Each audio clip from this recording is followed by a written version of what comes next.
ስሜ አበበ ይባላል። ከማንኛውም ፖለቲካ ነፃ ነኝ ብዬ አምናለሁ። ሰው ነኝና ድሎ አይጠፋብኝም እንዳበሻ ግን ታገሱኝ። አሁን ልናገር የፈለኩት በጣም ኢምፖርታንት ነው። አንዳንዶቻችን በጥላቻም በጉልበትም በምን በተለያየ ነገር የጨለመብን አለን። ምናልባት መንግስትም አካል ሆነ በመሬት ላይ መሳሪያ ታጥቀው የምትዋጉ ወንድሞቻችንም ሆናችሁ ማህበረሰቡ በአጠቃላይ ውጭ ሀገርም ያለው አገር ቤትም ያለው ታገሱና አድምጡኝ።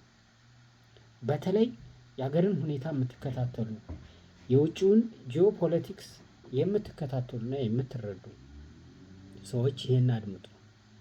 በተለይ የመንግስት አመራሮች፣ በተለይ የታጣቂዎች አመራሮች እውቀቱ ስለጎደላችሁ አዝናለሁ። ከጎደላችሁ የማታውቁት ከሆነ ለሚያውቁት ምን ማለቱ ነው ብላችሁ ጠይቁልኝ። በአማርኛ ነው የምናገረው፣ በእንግሊዘኛም አለን። ኢትዮጵያን ሃርትስ ፎር ፒስ፣ አፍሪካን ሃርትስ ፎር ፒስ በሚለው በሁለቱም ማግኘት ትችላላችሁ። እዚህ ላይ ዋናው ጥሬን የማቀርበው መሳሪያ ይዞ ኢትዮጵያ ውስጥ የሚዋጋ ማህበረሰብ ላይ ነው። ዋናው ጥያቄ ሉዓላዊነት ምንድነው? ሉዓላዊነት የኢትዮጵያ በምን መልኩ ነው የሚጠበቀው? ከውስጥም እያፈራስ ነው፣ ከውጭ ደግሞ በጣም ኃይለኛ የሆነ ጉዳት እየመጣብን ነው። በታሪክ የታየው እውነታ አንዲት ሀገር ኢትዮጵያን የመሰለች ሀገር በህልውና አደጋ ሲመጣበት ብዙ ምሳሌዎችን መጥቀስ ይቻላል። ግን በአጭሩ ፈጠን አድርጌ በ16ኛው መቶ ክፍለ ዘመን መሐመድ ግራኝ የሚባል መጥቶ በወረሰ እንትን ባለ ጊዜ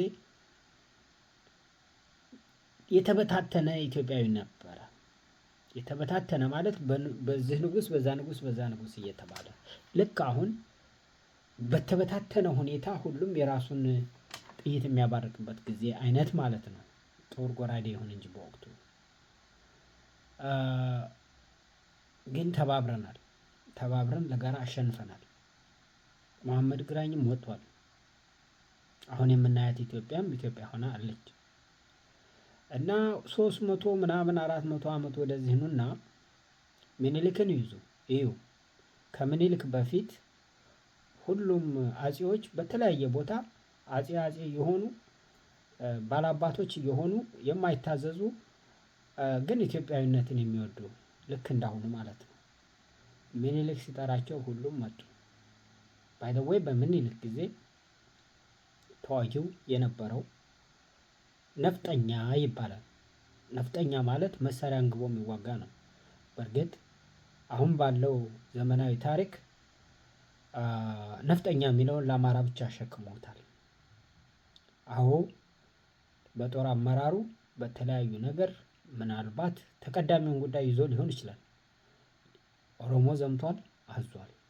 ትግሬዋ ዘምቷል፣ አዟል። ሶማሌው፣ ደቡብ ሁሉም ኢትዮጵያዊ ህዝብ የተሳተፈበት የአድዋ በዓል አሁን የሚመጣው የሚከበረውን ስንመለከት የውጭ ኃይል በመጣ ጊዜ እውነትም ኢትዮጵያኖች እንደገና ተሰባስበን ሀገርን ነፃ የምናወጣ የአፍሪካዊ ተምሳሌቶች ነን። አሁንም አይምሰላችሁ ጠቅላይ ሚኒስትሩ ስላለ አይደለም።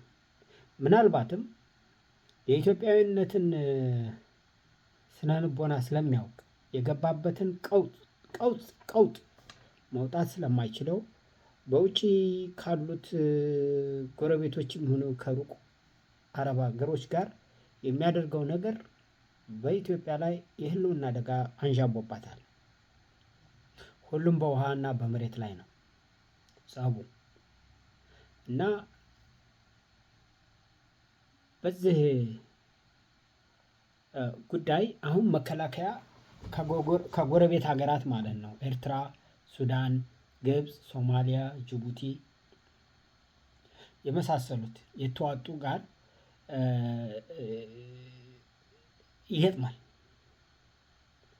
ይገጥማል።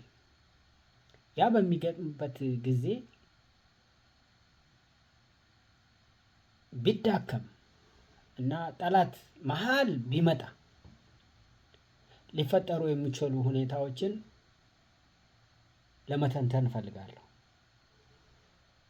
የፋኖና የፋኖና የሌሎች ተቃዋሚ ኃይሎች አቋም እንደ ፋኖ ወይም ወያኔ ህወሓት ማለት ነው ያሉ ኃይሎች መከላከያ ሲመታ ሁለት ምርጫ ይኖራቸዋል።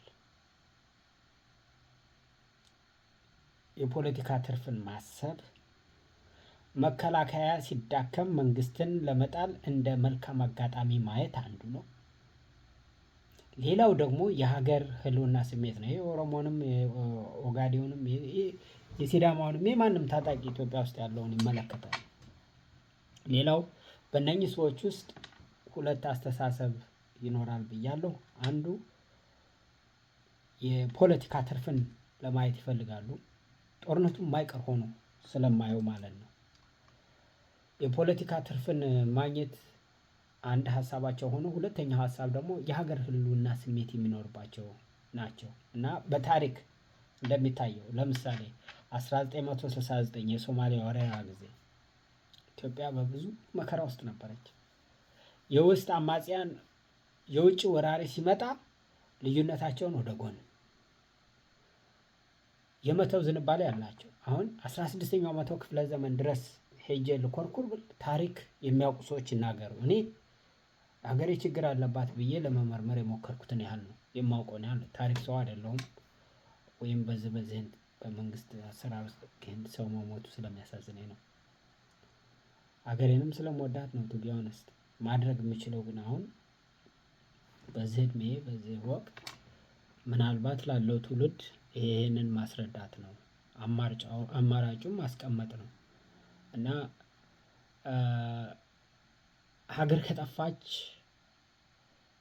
እነሱም የሚገዙትም ሆነ የሚታገሉለት መሬት አይኖርም ብዬ አስባለሁ። አሁን እየተዋጉ ያሉ ማህበረሰብ በአጠቃላይ እስካሁን የገደለም ወደፊት ሊገድልም የተዘጋጀ ምን ያለ ሀገር በሌላ የውጭ ሀገሮች ከወደቀች በኋላ ህልውናም ሆነ የሚታገልለት መሬት አይኖርም ብዬ አስባለሁ። የሚፈልጉት መሬቱን ነው፣ የሚፈልጉት ውሃውን ነው። ግብጾችንም እዩ፣ ሌሎች አረቦችንም እዩ፣ ሁሉንም። ስለዚህ ሊሆን የሚችለው ፋኖ ከመንግስት ጋር ባይስማማ እንኳ ያዙልኝ የውጭ ወራሪ ወደ ቀየው ሲመጣ ዝም ብሎ አያይም ብዬ አምናለሁ። እንደኔ ምክንያቱም ታሪክ እንደሚነግረን ኢትዮጵያዊ ለቤቱና ለርስቱ ባለው ቀናኢነት የውጭ ወራሪን በራሱ መንገድ ይፋለማል ብዬ ስለማምን ነው። ይሄ ደግሞ በታሪክ በደንብ ቁጭ ብሏል። እዚህ ጋር ጽፌ ያዘጋጀሁት አለ። ዝም ብዬ ከማነበንበው እያየሁ ልንገራችሁ ብዬ ነው።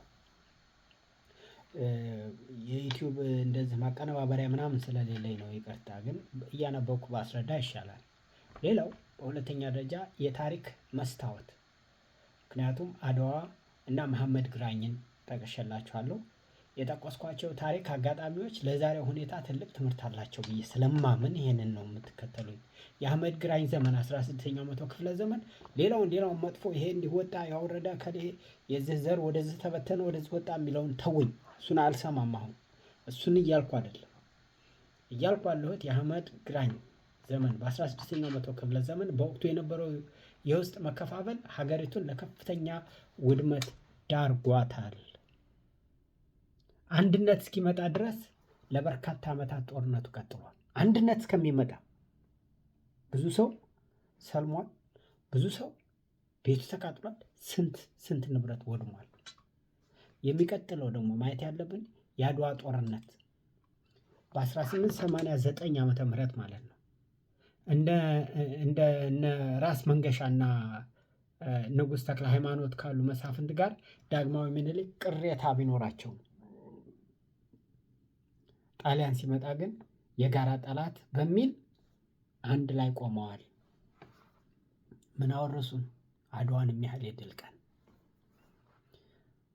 ሴት ሆንሽ ወንድ ሆንሽ ተብለጭልጨሽ በኩራት አድዋን የምታከብሪ ሰው ሁሉ ውስጡ ይሄ ነው። አዲስ ነገር አይደለም። ኢትዮጵያ ወረራው ይቀጥላል፣ ይመጣል። ስለዚህ መጠየቅ ያለብን ታሪክ ይደገም ይሆን ወይ ነው አይደል? ይሆናል፣ ይደገማል። በዚሁ ከቀጠለ ነገሩ ማለት ነው። መንግስት ከቁጥጥሩ ስር ውጪ የሚወጣበትም ይኖራል። ዛሬ ያለው የፖለቲካ ምህዳር ከድሮ የሚለየው በብሔር ፖለቲካ መመረዙ ነው።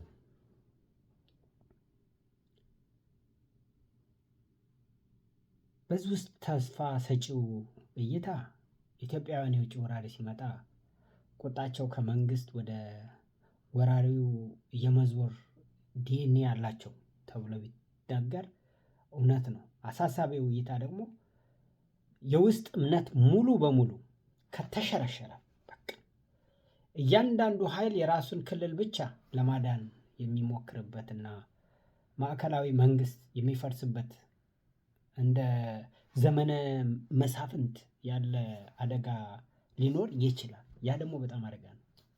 እንደ በመሃል የሚያሰባስበን የሚያገናኘን መንግስት ከሌለ እንደኔ በጣም አደጋ ነው ብዬ ነው የማስበው። ይሄንን ነጥብ ያዙልኝ። ሌላው ወያኔ ወይም ህወሓት ህዝባዊ ወያኔ ሓርነት ትግራይ የሚባለው ሚናውን ስንገልጸው ወያኔ ለትግራይ ህልውና ቅድሚያ ይሰጣል። የውጭ ኃይሎች በተለይ ኤርትራ ወይም ግብፅ ትግራይን የሚጎዳ እንቅስቃሴ ካደረጉ ህወሓት በከፍተኛ ሁኔታ ይዋጋል። ይሄንን ማመን ነው። አብረን እየሰራን ነው ምንም ቢሏችሁ ግድ የለም ይዋጋል ብዬ አምናለሁ። በእኔ እምነት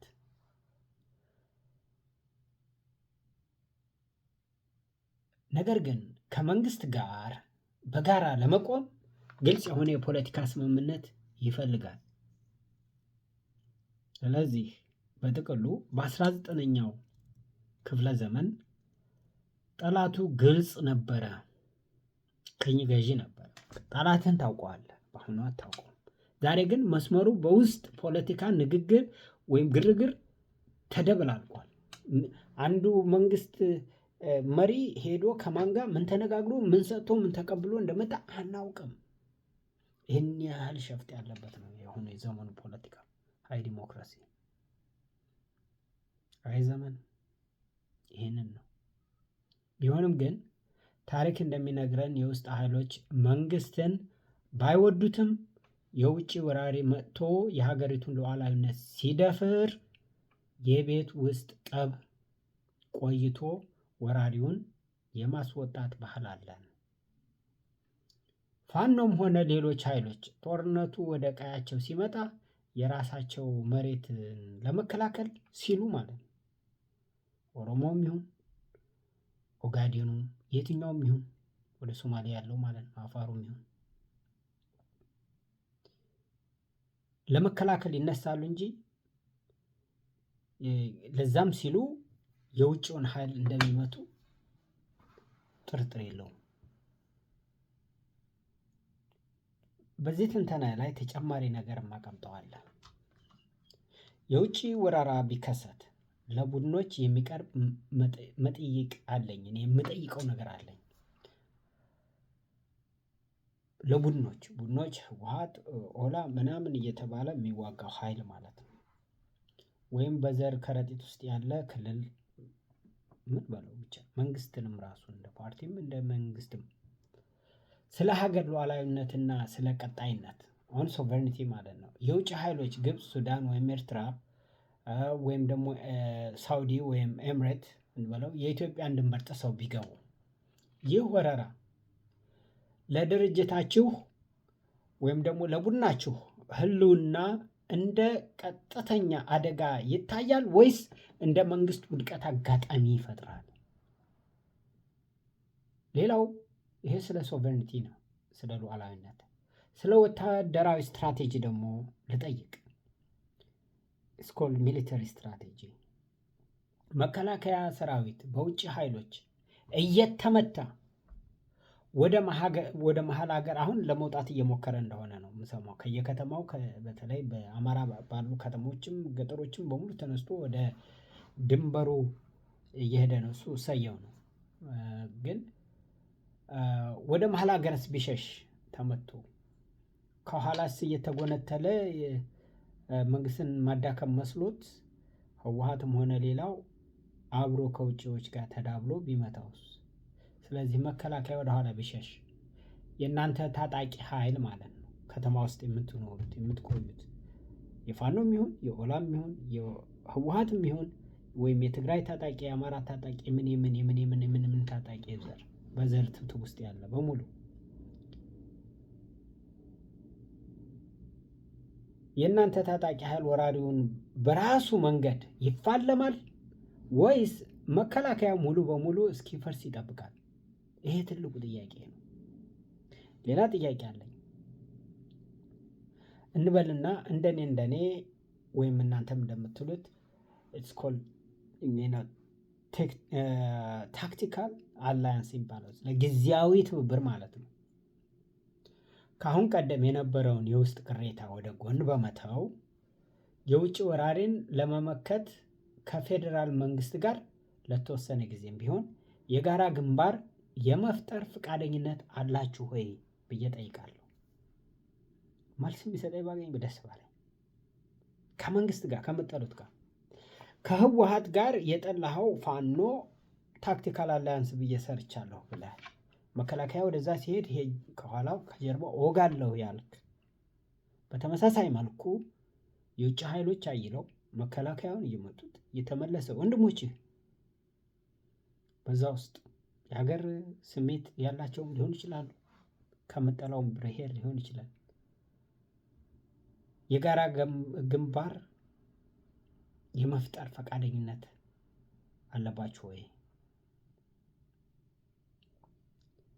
ሌላው ደግሞ ቴሪቶሪ ክልል ቨርሰስ ኔሽን ላይ ጥያቄ አለኝ። ስለ ቀየና ስለ ሀገር ነው እያወራህ ያለሁት። አሁን ደግሞ የቀየህ ያቺው ክልል ተብላ የተሰጠችህ በረትህ ሲደመር ሀገር የምንላት ኢትዮጵያ ካርታው አሁን ባለው ሁኔታ ብትይዙት በእነሱ ላይ ጦርነቱ ወደ እናንተ ክልል ወይም ቀየ እስኪመጣ ተጠብቃላችሁ ወይስ ወረራው በተጀመረበት የድንበር አካባቢ መከላከያ ሀገራዊ ግዴታ ነው ብላችሁ አምናችሁ ከመከላከያ ጎን ተሰልፋችሁ ጠላትን ትፋለማላችሁ? መቼም የታሪክ ተሞክሮን እንዳሳየ ነው። የአድዋ ጦርነትንም የመጀመሪያ ሀገር ትቅደም ብለዋል። ፋኖ ነፍጠኛ ነኝ ካለ ነፍጠኛ ፋኖ ነው ካለ ነፍጠኛ አማራ ነው ተብሎ እየተሳደደ አልነበረም ለ30 ዓመት በህወሓቶች ከዚህ ላይ ፋኖ እንኳን የዛ የልጅ ነኝ ካለ ሌላው ለጣሊያን ደግፎ ሲወጋ የነበረ የሚኒልክን ኃይል በአድዋ ላይ አስካሪ የሚሏቸው የኤርትራውያኖች የአሁኑ የቲፒኤልኤፍ ደግሞ ያረጃጁት ምናምን የነሱ አያቶች የተሳተፉበት ባንዳነት አይኖርም ብዬ አይደለም። በትክክለኛ እውነታ ያለው ወደ መሃል ከመምጣቱ በፊት እዛው ድንበር ላይ እንጨርሰው ብሎ መዝመት ይኖራል ወይስ የዘመኑ ፖለቲካ ልዩነት ከሀገር ህልውና በላይ ሆኗል ማለት ነው? ይሄ መንግስት ይውደቅና እኔ መንግስት ልሁን ነው? እና እነኚህ ጥያቄዎች ናቸው። ይሄ ለምንድን ነው የሚያስፈራው ካላችሁ የሰራዊት ብዛት በዚህ ኢትዮጵያ ለምትገባበት ጦርነት የተሰለፉ የውጭ ኃይሎችን በግልጽ ላስቀምጥ።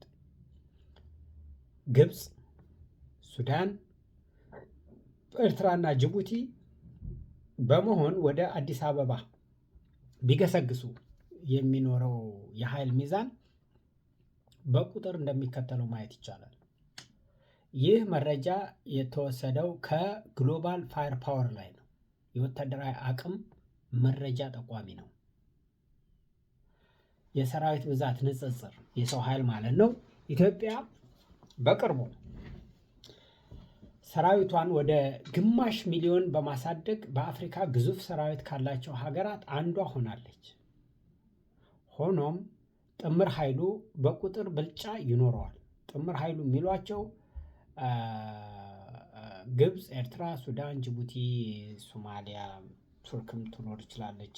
አይዶን ነው እነኚህ ተደምረው ኢትዮጵያ 503,000 ናት ያለው አሁን አለ የሚባለው የኢትዮጵያ መከላከያ በኦሮሞ የሚዋጋው፣ በአማራ የሚዋጋው፣ በትግራይ ውስጥ እንደዚህ ያለው እና በሶማሊያም የተወሰናል። እንዲያውም ጋዛ እስራኤል ውስጥ ፍልስጤማኖቹ ጋር ሰላም አስከባሪ ተብሎ የተላከ ሁሉ አለ ነው እንደምሰማው።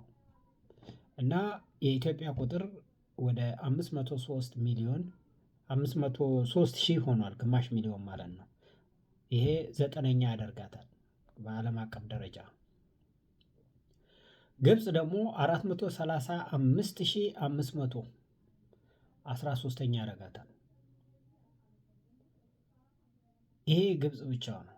ግብፅ ከኤርትራ ጋር ስትዋሃድ ኤርትራ ደግሞ 350,000 ያላት 20ኛ ናት በሰው ብዛት። ሱዳን 300,000 አለው 22ኛ ነው።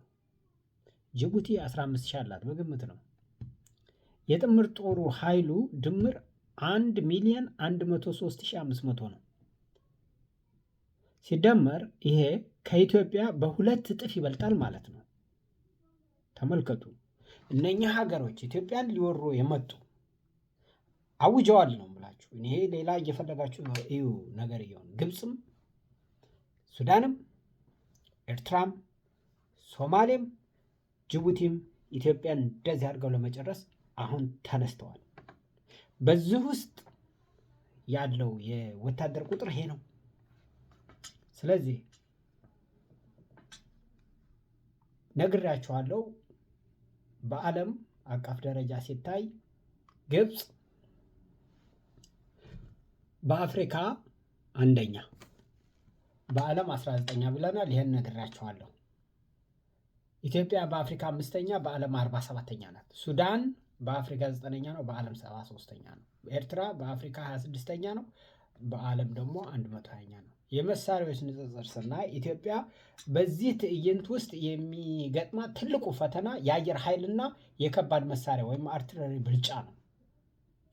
የአየር ኃይል ግብፅን ስናይ ከ1,000 በላይ ተዋጊ አውሮፕላኖች አላት፣ F-16 የሚባሉ እና ራፋልስ የሚባሉ ማለት ነው። እነኛ አሏት። ኢትዮጵያ በቅርቡ የገዛቻቸው ደግሞ አሉ።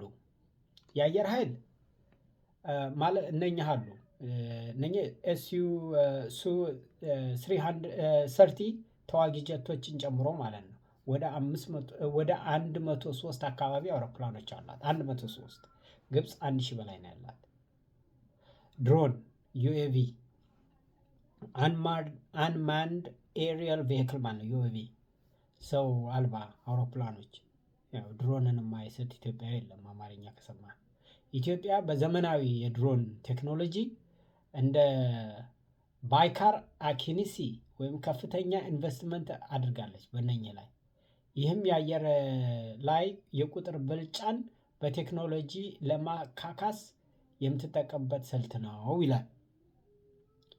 4ኛ መልክዓ ምድራዊ እና ስትራቴጂካዊ ሁኔታዎች። ከፍታና መልክዓ ምድር ወደ አዲስ አበባ የሚደረግ ግስጋሴ አስቸጋሪ በመሆኑ ተራራማ ቦታዎችን ማለፍን ይጠይቃል። ይህ ደግሞ በታንክ ሁሌም ለኢትዮጵያ ተከላካይ ኃይል ትልቅ ብልጫ ሲሰጥ ቆይቷል። ጂኦግራፊ አይቀየርም፣ እንዳለ ነው። እንደ ድሮ ቁጭ እንዳለ ነው። ተራራው ተራራ ነው፣ ጎርጁ ጎርጅ ነው። እዛ ውስጥ ያለው የሞተ የድሮ ተዋጊ የኖረ የልጅ ልጆች አሁን ደግሞ ተዋጊ የሆኑ ናቸው። በዛ ሰዓት ዝም ብሎ ሊያው ነው ሊዋጋ ነው ጥያቄው፣ እንዳረሱብኝ። የሱዳን ሁኔታ ስናይ ሱዳን አሁን ባለው የውስጥ ጦርነት ምክንያት ሙሉ ኃይሏን ወደ ውጪ ጦርነት የማዞር አቅሟ አነስተኛ ነው። ራሷም ችግር አለባት። በአጠቃላይ በቁጥር ደረጃ ጥምር ኃይሉ በሰው ኃይል በ2 ለ1 ይበልጣል። በአየር ኃይልም 10 ለ1 ይበልጣል ኢትዮጵያን። ሆኖም የኢትዮጵያ መከላከያ አሁን የደረሰበት 500,000 ሰራዊትና የድሮን ቴክኖሎጂ የታጠቀ በመሆኑ ጦርነቱን እጅግ ከባድ እና ውድ ያደርገዋል። በጣም ውድ። እሺ፣ ይሄ ሁሉ አሰፍስፎ የመጣው በነዳጅ ዘይት የመጣ የሳውዲ ብር አለው። የሌላ ቦታውን ተዉት። ግብፅ ከአሜሪካም ታገኛለች ስንት ቢሊዮን ብር የሚሆን ቁጥሩን አላውቀውም። ግን ሳውዲ ሙሉ ለሙሉ ፋይናንስ ታደርጋለች እንበል። ያ ነው የጂኦ ፖለቲካ ጨዋታው። ሌላ ፋይናንሲየር ደግሞ ዩናይትድ አረብ ኤምሬት ናት። የኢትዮጵያን መንግስት የአልቡርሃንን የሚዋጋው የፈጥኖ ደራሹን ወታደር እነኝህም ሁለቱን አድርጋ ትረዳለች። ከሌላ አካባቢ ሁሉ ወጥታለች። ገንዘብ አላት እሷ። ይሄ ሁሉ ድሮን ተተኳሽ ያስፈልገዋል። ወደ $80,000 ነው አሉ አንድ ቁምቡላ። እና እነኝህም መጥቶ መጣል ወይም እንደዚህ ምንም ማድረግ ሌላ አንድ ጉዳይ ሆኖ፣ ጦርነቱ ግን በጣም ውድ ነው የሚሆነው። ውድ መሆኑ ግን ርካሽ ነው። ለምን እየተዋጋ ያለው ይሄ ማህበረሰብ ኢትዮጵያንም ሊበሏት የመጡት በውጭ ተገፍተው ነው። ሳውዲን የሚያህል ደግሞ ብር ያለ የለም። የጋሸበ ብር አለ። ስለዚህ ጦርነቱ እየከፋ ነው። የሚጣለው ድሮን በሙሉ ማነው? ኢትዮጵያዊ ላይ ነው የሚዘንበው። ያንን ይፈቀዳል? ያ ይሆናል? አብይ ምንም ያጥፋ እንጥለው። መለስ ዜናውንም ጠልተነዋል። ስለ አባይ የሰራው ነገር ለእኔ ትልቅ ነው። መርዝ ጥሎበት የሄደውን የትውልዱን ጉዳይ መርዝ ካልኩት መቼም እንዳትቀየሙኝ እንጂ የሚበታትነንን ነገር ስላመጣ እኔ ደስተኛ አልሆንም። ይሄ ነው እንግዲህ ትንሽ ልቤን እንደሚያደርገው እንጂ የአሁኑ ትውልድ የራሱ ውሳኔ አለው። እኔ ግን ባለሁበት በተረዳሁት የማስገነዝበው ጦርነቱ የከፋ ነው የሚሆነው። አብይን የማይጥላ የለም፣ አብይን የማይወዳ የለም። ኤክስትሪም በሆነ መልኩ ነው ያለው። የአብይ ጉዳይ አይደለም። ይሄ ነገር እየመጣ ነው። አብይም ባንዳ ነው፣ ሌላውም ባንዳ ነው። ሌላውም የሌላውን ጦርነት ነው ከኤርትራ ጋር ሄደ የሚያዋጋ ከዛ የሚያደርግ ሁሉም ነገር ኤርትራ መታ የምትወጋበት፣ ሱዳን መጥቶ የሚወጋበት፣ ሌላውም ሶማሊያ ብዙ የኢትዮጵያ ጥያቄ ቢኖርም ቀይ ባህር የሚለው ቢኖርም ይህን ሁሉ የአባይ ግድብ መገደቡ ቢኖርም ኢትዮጵያን ለማጥፋት የማይጥር የለም። በዛ ጊዜም ምን ታረጋለህ ነው። አንተ ምንድን ነው የምታረገው? እንደ አንድ ታጣቂ እንደ አንድ ኢትዮጵያዊ ምንድን ነው የምታረገው? ፋኖ፣ ወያኔ፣ ኦላ ወይም ሸኔ ምናምን እየተባልክ በየቦታው ያለህ ይሄ ጦርነት ሲመጣ ምንድን ነው የምታረገው ነው። አብይ ይህንን ሳይጠቀምበት አልቀረም። ለዚህ ነው ሊዋጋ የሚፈልገው ከውጭ ኃይሎች ጋር ወይም ደግሞ የሚጋብዛቸው ማለት የውጭ ኃይሎችን የሚጋብዝበት ኢትዮጵያን አንድ ለማድረግ ብሎ ይመስለኛል። በቃ መጥቶ ኢትዮጵያ ውስጥ እንዲሆን ጦርነቱ መደመር አለ ተበታተነ ማህበረሰቡ አያያዝ ተሳስቷል። አሁንም ምናልባት የጥፋትም ይሁን የልማትም ይሁን እየሄደበት ያለው ግብዣ ይመስላል። እንግዲህ የማሰልጠኛ ቦታ ወደ ቤኒሻንጉል ጉምዝ እዛ አባይ አጠገብ አባይ ድልድዩ አጠገብ ለሱዳን ሰጥቷል ነው የሚባለው። እንዲህ በሚቀያየርበት ዘመን እንዴት አምናቸው ነው እዛ ያስቀመጣቸው? እኔ አላውቅም። ግን ወገኖች ተረዱኝ። ይሄንን እኔ የማስረዳችሁ በእኔ ልክ ነው። እናንተ የራሳችሁን ያዙ። ግን እኔም ኢትዮጵያዊ ነኝ። እኔም የመስለኝን ደፍሬ ወጥቻለሁ፣ እናገራለሁ። ሁሉም እንዲያስብ እንዲያብርለት ስለሚፈልግ መሰለኝ። እንግዲህ ግን ከዛስ ተመልሶ ጭቃ ብናሸንፍም ማለት ነው ሄደን ሁሉንም አሸነፍን እንደገና ይሄ ጦርነት አለቀ ጨረስናቸው የመጡትን ጠላቶች ብለን ብናሸንፍ ማሸነፋችን ደግሞ ጥርጥር የለውም ብዬ ስለማምን ኢትዮጵያን ደፍረህ ኢትዮጵያ ውስጥ ገብተህ በዛ ሸለቆ በዛ ተራራ ላይ የሚወጣና የሚወርድ የለም። በቃ የአየር ንብረቱ ራሱ ተራራው ምን ሁሉ ከኛ ጋር ነው የሚሆነው እና በገዛ መሬታችን ሲሆን ወገናችን ይጎዳል። ወገናችን ድንበሩን ዘልቀው እንዳይመጡ ማድረግ ትልቁ ነገር ነው ማለት ነው። እና እኚህ ሀሳቦች በጣም ያሙኛል፣ እኔን ያማል። ስለዚህም ነው ጦርነቱ የባህረ ሰላጤው ሀገራትን እንደ ጋልፍ ስቴት የሚባሉትን ቱርክንና እስራኤልን የሚያካትት ከሆነ ደግሞ የቀጣናው ኃይል ሚዛን እጅግ ውስብስብ በሆነ የጥቅም ትስስርና የጎራ መከፋፈል ውስጥ ይወድቃል። እንደ 2026 የቅርብ ጊዜ ማለት ነው። አሁን በዚህ አመት መረጃዎች ከሆነ ሁኔታው በሁለት ዋና ዋና ጎራዎች ሊከፈል ይችላል። አንድ የኃይል አሰላለፉ ማለት ዘ ኒው አላያንስ በአሁኑ ወቅት ሁለት ተቃራኒ የሆኑ ስትራቴጂካዊ ግንባሮች እየታዩ ነው። አንድ ኢትዮጵያ ሲደመር የተባበሩት ኤሚሬትስ ሲደመር ደግሞ ምናልባት እስራኤል በቅርቡ አሁን ታህሳስ ላይ 2025 ላይ ማለት ነው ሶማሊላንድን እውቅና መስጠቷ አዲስ የኃይል ሚዛን ፈጥሯል። ይህ የኢትዮጵያ የባህርን በር የሚያስገኝ እና ከኤሚሬትስ ጋር በመሆን የቀይ ባህርን ደህንነት ለመቆጣጠር ያለመ ጥምረት አድርጎ ይታያል። የተባበሩት አረብ ኤሚሬትስ ለኢትዮጵያ የቅርብ ወታደራዊና የኢኮኖሚ አጋር ሆና ትቀጥላለች። ስለዚህ ማን ቀረ? ግብፅ፣ ቱርክ፣ ሱዳን፣ ሶማሊያ፣ ኤርትራ ደግሞ በሌላ በኩል አሉ ማለት ነው። ቱርክና ግብፅ ታሪካዊ ቅሬታቸውን ወደ ጎን በመተው የሶማሊያን ሉዓላዊነት ለመጠበቅና የኢትዮጵያን የባህር ምኞት ለመገደብ ተቀራርበዋል። አሁን ያላቸው ሁለቱ ግብፅና ቱርክ አይግባቡም፣ ግን ሶማሌ ላይ ሲሄድ ጥቅም አላቸው። ያንን ጥቅም ለማግኘት ኢትዮጵያ ማፈን ደግሞ ተገቢ ነው። ስለዚህ በዛ ተስማምተው አሉ። ቱርክ በሶማሊያ ትልቁን የጦር ሰፈር በመያዝ ሰራዊት የምታሰለጥን ሲሆን ሰራዊት እያሰለጠነች ነው። ወዴት? ወደ ኢትዮጵያ እንዲወጉ በሶማሌ በኩል። ቱርክ ማለት የመሐመድ ግራኝ ወይም አህመድ ግራኝ ቢን ዛይን ምናምን የሚባል 1600ኛው ክፍለ ዘመን ቤተክርስቲያን ሁሉ ያቃጠለ ብዙ ህዝብ የፈጀ የእሱ ኦቶማን ኤምፓየር የሚባል አሁን የአዲሱ ዘመን ታላቅ ኃይል ናት። እያደረገች ያለችው ሶማሌ ውስጥ ትልቁን የጦር ሰፈር በመያዝ ሰራዊት እያሰለጠነች ነው። ግብፅ ደግሞ 10,000 የሚጠጋ ሰራዊት ወደ ሶማሊያ ለመላክ ተስማምታለች፣ ልካለች። ከባድ የሆኑ የጦር መሳሪያዎችን አስገብታለች። ይህም በመረጃ ነው። 5,000 የሚሆን በራሷ ፈቃደኝነት ብላ በሶማሌ መንግስት ፈቃደኝነት ተብሎ በሶማሌና በኢትዮጵያ መስመሮች ላይ እንዲቀመጡ የተደረጉ ናቸው። እነሱም ከባድ መሳሪያን በማስተኮስ በዘመናዊ ሁኔታ ሎጂስቲኮችንም ምንሆንም በማቅረብ ወደፊት ለሚመጣው የግብፅ ሀያል ኃይል ሰልጥኖም ያለው የሶማሌ ኃይል ዋና የጦርነት ጠበብት ሆነው ኢትዮጵያን ሊወጉ የተነሱ ናቸው ማለት ነው። አሁን ቅድም ያየነው ወታደራዊ አቅም ንጽጽር ማለት ነው። ትሮፕ ኤንድ ቴክ ኮምፓሪሰን። እነዚህ ሀገራት ቢገቡ ጦርነቱ ከሰው ኃይል ይልቅ በቴክኖሎጂ ነው የሚሆነው። ድሮን እና አየር ኃይል ላይ የተመሰረተ ይሆናል። ብዙ ድሮኖች በኢትዮጵያ የተገዙ አሉ ከቱርክ።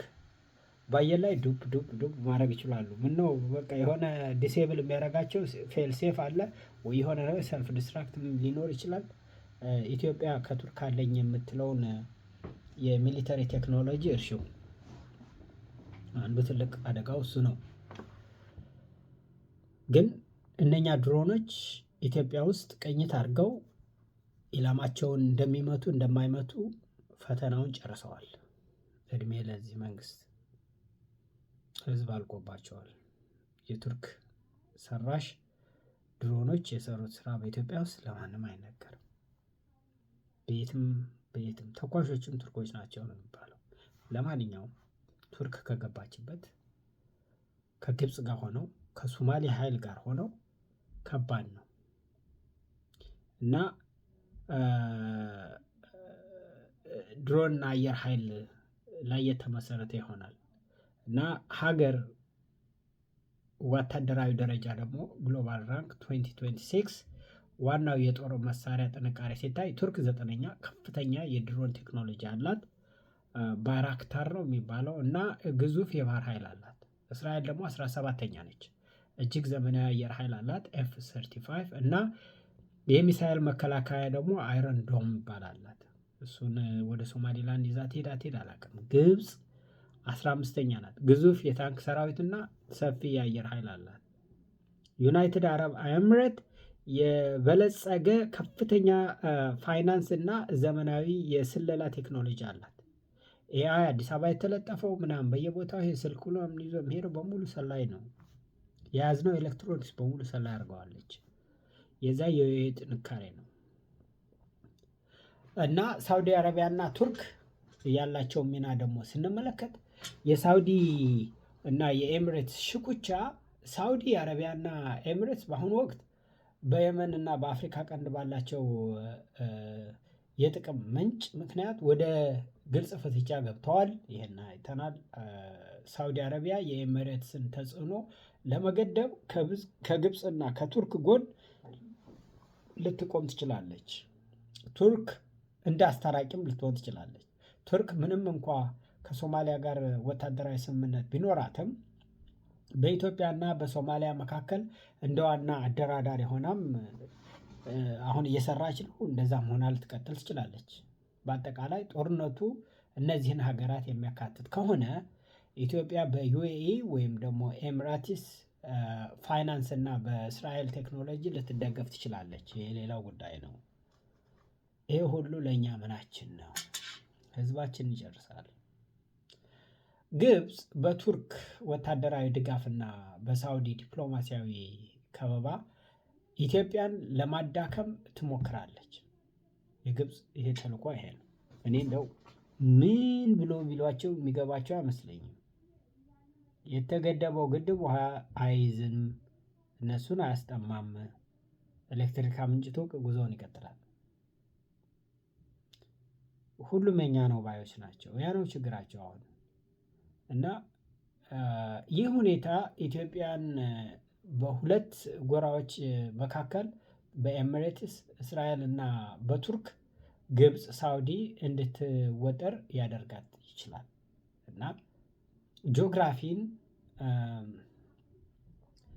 ተማሩ ብዬ እነዚህን ሀገሮች እወቋቸው ብዬ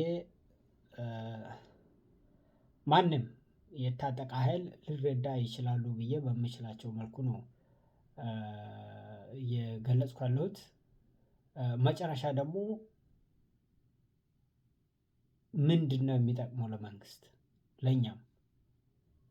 ይህን ሳስብ አለሁ እኔ በኩል እጨነቃለሁ። እና ኢትዮጵያ ቀጣናዊ ደህንነት በመካከለኛ ኃይሎች የጥቅም ትስስርና በታሪካዊ ባላንጣነት ላይ የተመሰረተ ነው። እና ከነዚህ ኃይሎች በኢትዮጵያ ጉዳይ ላይ የመሳተፍ እድል ወይም ደግሞ ኢንዲኬተሮች አሉ።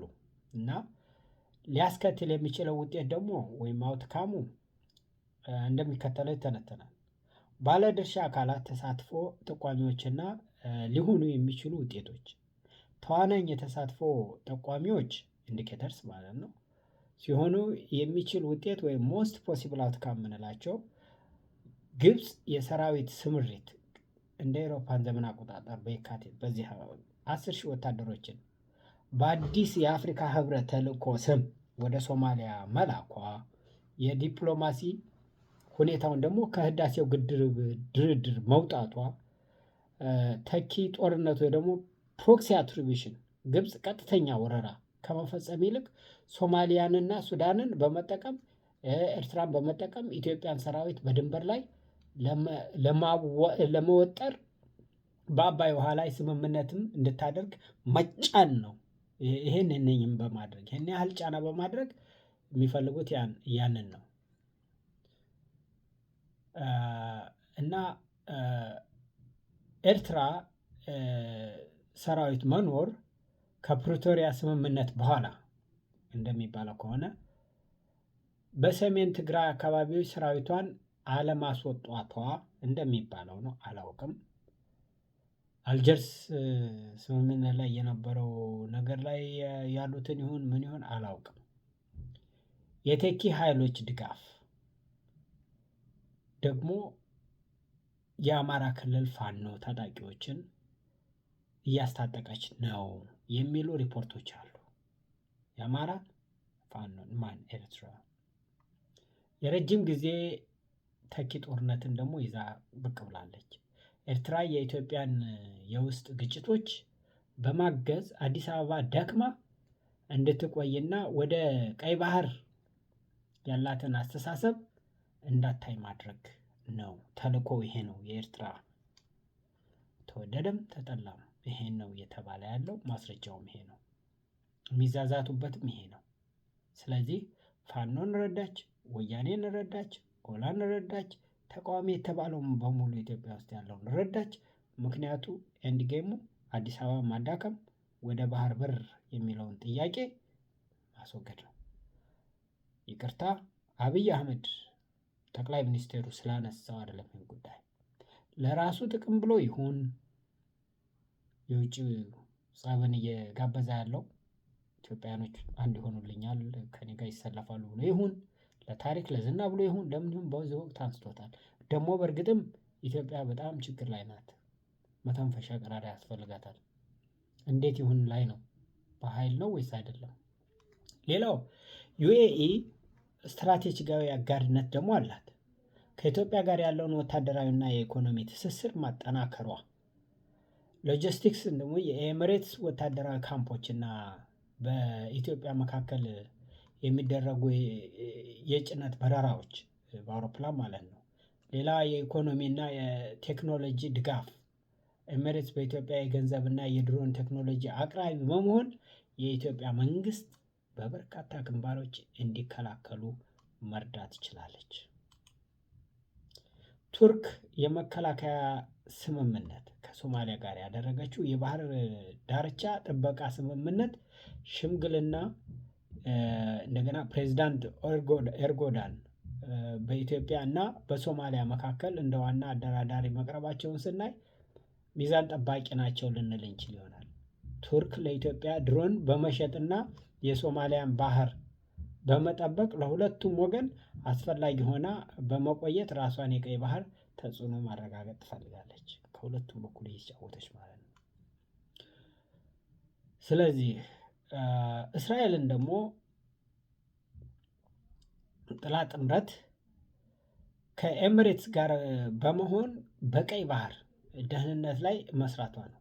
የሶማሌላንድን ነፃነት እውቅና መስጠቷ እንደ አውሮፓን ዘመን አቆጣጠር ታህሳስ 2025 የመረጃና የቴክኖሎጂ አጋር በመሆን ኢራንን እና የግብፅ ተጽዕኖ ለመገደብ ለኢትዮጵያ የላቀ የስለላና የመከላከያ ቴክኖሎጂ መስጠት ነው። አሁን ዩናይትድ አረብ ኤሚሬት ለቃው የወጣችው አካባቢ ያሉ አሉ። ሁቲ የሚባሉ በሳውዲ የሚረዱ አሉ። ኤርትራን በሚሳኤልና በእንትን እየመቱ የነበሩ አሉ። እነሱንም ለመምታት በጣም ቅርበት ባለው ሁኔታ ትሆናለች ማለት ነው። ኤርትራ ማነው እስራኤል።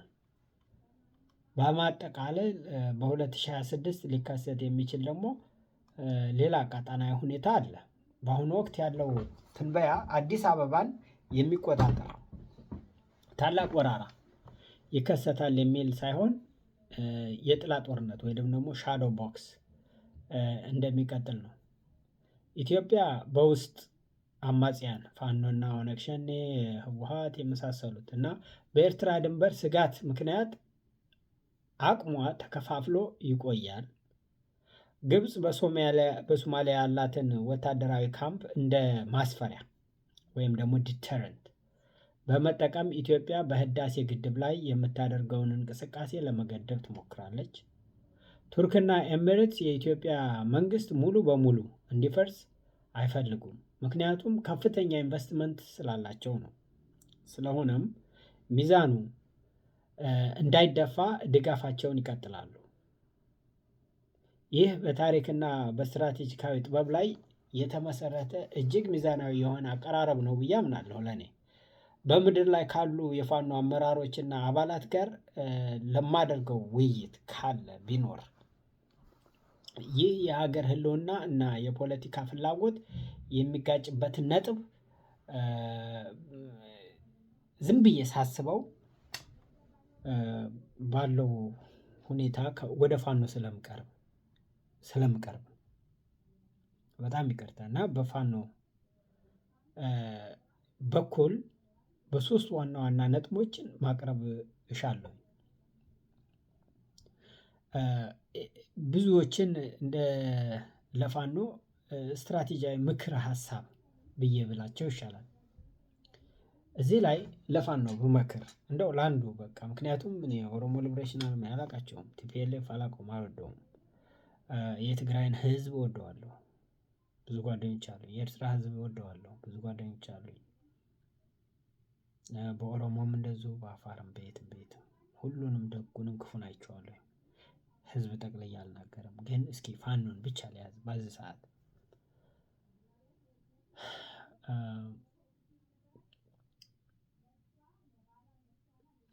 እዚህ ላይ እሺ ሁሉንም እነካካለሁ። ለምን የጋራ ማኒፌስቶ ወይም ደግሞ ኮመን ማኒፌስቶ የሚለውን ብናይ ከጦርነት በኋላ ላለው ሰላም የውስጥ ኃይሎች ፋኖ ኦነግ ህወሓት እና ሌሎችም መንግስት ከተለወጠ በኋላ ወደ እርስ በርስ ጦርነት እንዳይመለሱ አስቀድሞ ማለት ነው። አስቀድሞ እዚህ ጋር ስለጻፍኩ ነው። እሱን እንትን እያልኩኝ አስቀድሞ የውስጥ ኃይሎች የምንላቸውን አስቀድሞ ስምምነት ላይ መድረስ ግድ ነው ብዬ አምናለሁ። እነኚህ ኃይሎች አሁን ቀድመው መነጋገር አለባቸው።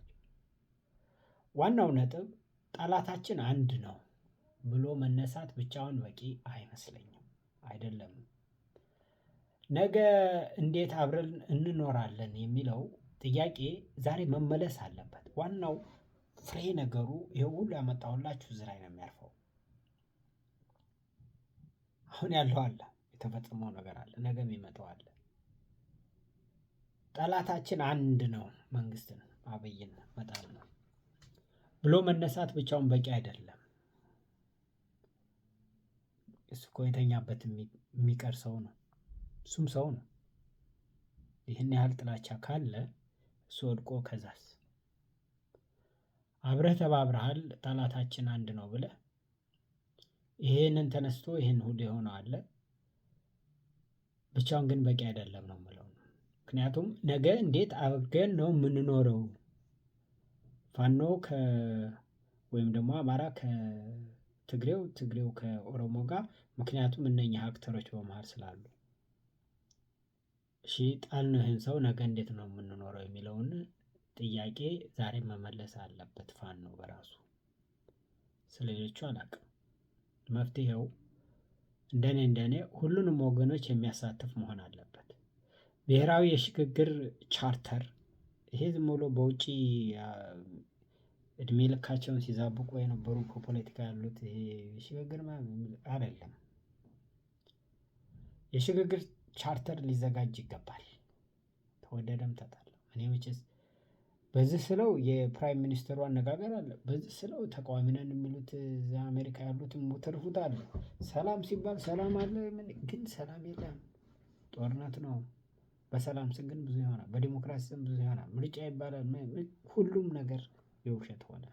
እውነተኛ የሆነ ግን ነገ አብረን ለመኖር የሚያስችል መፍትሄ ሁሉንም ወገኖች የሚያሳትፍ ብሔራዊ ሽግግር ቻርተር ማዘጋጀት ያስፈልጋል። ይህ ቻርተር የድንበር ጥያቄዎች የስልጣን ክፍፍል እና የፌደራሊዝም ቅርጽ በጠረጴዛ ዙሪያ አሁን ቁጭ ብሎ ብቻ እንዲፈቱ የሞራል እና የፖለቲካ ግዴታን ይጥላል ማለት ነው። ይሄ የብሔራዊ ሽግግር ቻርተር ብዬ የጠራሁት ምክንያቱም ወቅቱ መጥፎ ነው። የጦርነቱ ወቅት ነው።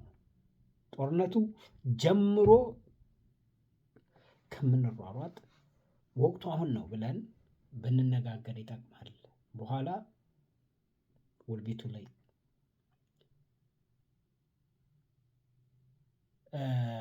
የስልጣን ክፍፍል እና የፌደራሊዝምን ቅርጽ በጠረጴዛ ዙሪያ ብቻ እንዲፈቱ የሞራል እና የፖለቲካ ግዴታን መጣል አለብን። ይህ ሳይኖር መንግስት ቢቀየር ሀገሪቱ ወደ ባሰ የሊቢያ አይነት ሁኔታ መፈራረስ ልትገባ ትችላለች ብዬ አስባለሁ። ሊቢያ እንዴት እንደፈረሰች እስሯ ያለችው ማነች? ግብጽ ነች። እንደዛ ነገር ውስጥ እንዳንገባ አብይ የፈለገውን ብጠላው እንደ ሊቢያው አይነት አሟሟት ይሙት ብዬ አልፈርድም። ሰው ስለሆንኩ መስሎት የሚያደርጋቸው ነገሮች አሉ። ደግ የሚያደርጋቸው አለ። ደግ መስሎት እሱም ሰው ነው። እናንተም በዚሁ መልኩ ይሄንን በመረዳዳት የፌዴራል ቻርተር ቢዘጋጅ ብትነጋገሩ ያላችሁን ልዩነት ወደ ጎን የምታደርጉትና ከጦርነት በኋላ የምትመለሱና የምታገኙት። ሌላው የውጭ ወረራና የታሪክ ስህተት ደግሞ እንዳንሰራ ብንጠነቀቅ። ዘ ፍሮንት ኤንድ ባክ ሎጂክ የሚባለውን ላስረዳ። መከላከያ ሰራዊት ከውጭ ወራሪ ግብፅ፣ ሱዳን፣ ሶማሊያ እንደው እንጃ እኔ ኤርትራንም ስጨምረው ኤርትራ ውጭ ይሆናል ከነዩ ጋር እየተዋጋ እያለ ፋኖ ከጀርባው ቢመታው እንመታለን ስላሉ ቢመታው በታሪክ ሀገርን ለባዕድ አሳልፎ የሰጠ ተብሎ መጠቆሙ አይቀሬ ነው ብዬ ነው የማስበው። ያ አይቀርም። ፋኖ ሆነህ የነፍጠኛ ልጅ ሆነህ በምኒልክ ያን ሁሉ ያደረግ ብዙ ብትሰቃይም ብዙ ሮሮ ቢኖርብህም ከተሞቹን ለቆ እየሄደ ያለ የኢትዮጵያን ሰራዊት እዛ ሄዶ ተጋፍቶ ሊሞት ያለ ኢትዮጵያን ሰራዊት ስለሚል ሰራዊት ነኝ ስለሚል ወደ ድንበር ሄዶ እኛ የምንፈልገው ወደ ድንበር እንዲሄድ አይደለም እንዴ? ከተማ ውስጥ እንዲለቅ አይደለም እንዴ? ከጀርባው መውጋት ለምን አስፈለገ? ይልቁንም ጦርነቱ በትግራይ በደከመ በላሸቀ ህዝብ ትከሻ ላይ እንዳይጫን ወደ ድንበር ዘልቆ እንዲሄድ መተባበር፣ መንገዱን ጨርቅ ማድረግ ይገባል እንጂ እንቅፋት እየሆኑ መጨረስ ነገ ዕዳው ለኛ ነው እና ለታሪክም ለእናንተ ጥሩ አይሆንም ብዬ አስባለሁ። ስለዚህ ይውጣ፣ መከላከያ ይሄድ፣ ልቀቁለት መንገድ፣ የማርያም መንገድ ስጡት ነው የምለው እና የታሪክ ስህተት እንዳይሰራ በተለይ ፋኖን የሚመራበትን መህረብ አውቃለሁ። ባንክ አይዘርፍም፣ ምን አይልም። መንግስት እንደሚለው አይደለም። ፋኖ ለየት ያለ ነው። ያ የታሪክ ጥፋት እንዳይሰራ ፋኖን ከልብ እመክራለሁ። ከዛ በኋላ ታሪክ ጥቀርሻ ነው የሚይዘው። ነፍጠኛ የሚለው ስድብ በብዙ ሰው ውስጥ ገብቶ ሲረብሸን የኖረው ነፍጠኛ እኮ ይሄ አይደለም ብሎ ማስረዳት የተቻለ ሰው ማስረዳት በማይችልበት ሁኔታ በዲሞክራሲ ስምና በወያኔ ጭቆና ያሳለፈ ማህበረሰብ አማራ ነው። ሌላው ደግሞ ኦሮሞ ነው። ሌላውም ሶማሌው ነው። እና ሌላው ይህን ስህተት አንሰራም ካልን ስትራቴጂካዊ ምርጫ ያስፈልጋል ማለት ነው። ፋኖ በዚህ ወቅት ሁለት ጠላቶችን በአንድ ጊዜ መጋፈጥ አይችልም ወይም የለበትም። አቋሙ የውጭ ኃይል ድንበር ጥሶ ሲገባ ፋኖ የቀየውን ጥበቃ ቢያደርግ እንኳን ቴሪቶሪያል ዲፌንስ የአማራ ክልል ይሄ ነው ተብሎ ተሰጥቶት የለ ይህን መርህ መከተል አለበት ብዬም አምናለሁ። ሱዳን በአልፋሽካ በተለያዩ ቦታዎች ደፍራ በገባችበት 50-100 ኪሎ ሜትር እያለፈች እየመጣች ወደ ጎንደር ወይ ጎጃም እያለች ብትገባ የአልቡርሃን ጦር እንደ ደርቡሾች ቢመጣ መቼስ ሞታ አትጠብቀውም። አንድ ወንድም ያለኝን ነፍሱን ይማር፣ ሰው ሞቶ አይጠብቀውም፣ መዋጋት አለበት። ለዛ የሚቆመው ደጀን ማን ነው? ይህን እያልኩ ያለሁት ያለው ሰራዊት አልቆ ወደ አማራ ክልል ቢገቡ አዎ እሺ ብላችሁ ልትቀበሏቸው ነው? መሳሪያችሁን ለእነሱ ልትሰጡ ነው? ምን ልታደርጉ? እና ይሄ ስትራቴጂካዊ የሆነ ምርጫ አለባችሁ። የግድ የአማራን መሬት ለአብይ ለቀን አንሰጥም እንዳላችሁት የሱዳን ወይም የግብፅ ወይ ኤርትራ ወይ የሌላ እንደው መጥቶ እንዲረግጥባችሁ ባትፈልጉ መልካም ነው ብዬ ነው እና እንደ መርህ ብትወስዱት ይህን ደግሞ በደንብ ማስታወቅ ባትሳተፉ እንኳን እንደ መከላከያ ሄዳችሁ በድንበር ላይ እንሞትም ህዝባችን እናገላግላለን ብትሉ ገፍቶ በመጣ መከላከያ ባቃተው ጊዜ አካባቢያችን እንከላከላለን ብላችሁ የምትቆሙበትን ሀቅ ብትይዙ ታሪክ አይረሳችሁም ብዬ አስባለሁ። መከላከያን ከጀርባ መምታት ሳይሆን የውጭ ወራሪው ወደ አማራ ክልል ወይም ወደ ኢትዮጵያ መሬት እንዳይገባ በራሱ መንገድ መመከት ተገቢ ነው። ይህ ሲሆን ፋኖ የሀገር ጠባቂ እንጂ የስልጣን ጥመኛ አለመሆኑን ለህዝብና ለታሪክ ያረጋግጣል ማለት ነው። እንደ ፋኖ የሆናችሁ ፋኖን የምትወዱ ይህን ነገር ብትከተሉ ስትራቴጂካዊ ምርጫ ነው ብላችሁ ብታዩት መከላከያ አካባቢውን ለቆ ወደ ሱዳን ጠረፍ ሲሄድ ተመልሶ መጥቶ ሊመታ ይሞክራል። እሺ የዛ ጊዜ ትጋፈጠዋለህ። ያን ሁሉ ነገ የሚመጣውን ሳናውቅ ወደ ጦርነት እየሄዱ ያሉ ኢትዮጵያዊ ወንድሞቻችን በዚህ በዋዠቀ በተምታታ ፖለቲካ ውስጥ ያሉ የሀገር ኢትዮጵያ መከላከያ ተብለው ያሉትን አሳንሳችሁ የአንድ ብሔር ተወካይ ብታደርጓቸው አይጠቅምም። እንደ ሀገር መከላከያ ወደ ድንበር ሄደው ሊፈተኑ ያሉበት ጊዜ ነው።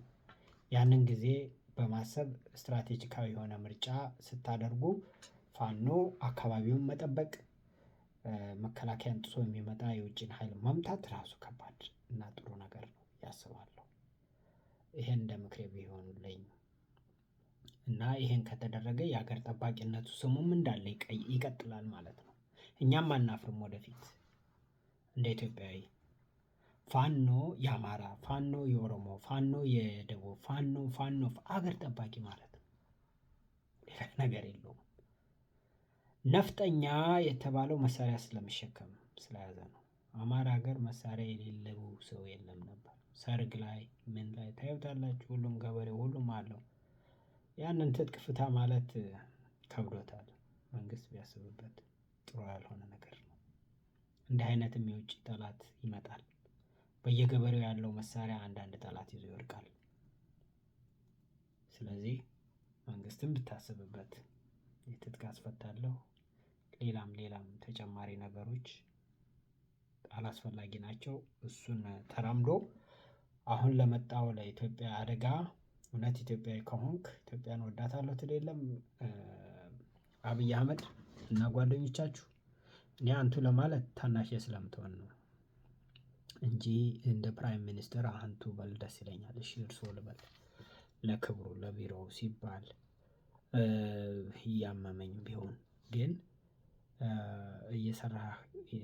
እየሰሩ ያሉት እርስዎ እየሰሩ ያሉት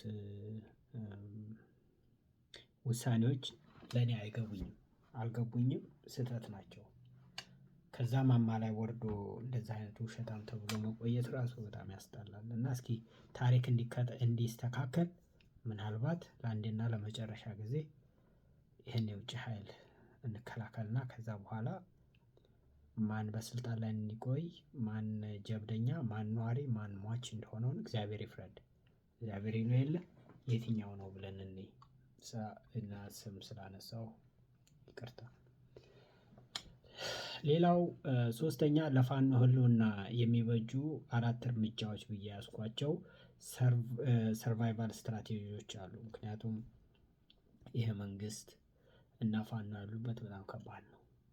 ፋኖ በታሪክም ሆነ በፖለቲካው አሸናፊ ሆኖ ለመውጣት እንደኔ የሚከተሉትን ማድረግ ግድ ይለዋል እና ይኖርበታል። አንደኛ ዲፕሎማሲያዊ ብስለት ያስፈልጋል። በፋኖ ውስጥ አንድ ሰው አዋጋ ተዋጋ ማለት በዚህ በዲፕሎማሲ የበሰለ ነው ማለት አይደለም። ፋኖ የዲፕሎማሲ ሁኔታዎችን ብስለት ማስያዝ ይገባዋል። ከውጭ ኃይሎች ኤርትራንም ጨምሮ የሚመጣን ድጋፍ በጣም በጥንቃቄ ማየት ያስፈልጋል። ድጋፉ ሀገርን ለማፍረስ ነው ወይም ደግሞ ሀገርን ለማፍረስ ወይስ መብትን ለማስከበር መሆኑን እሱን እንኳን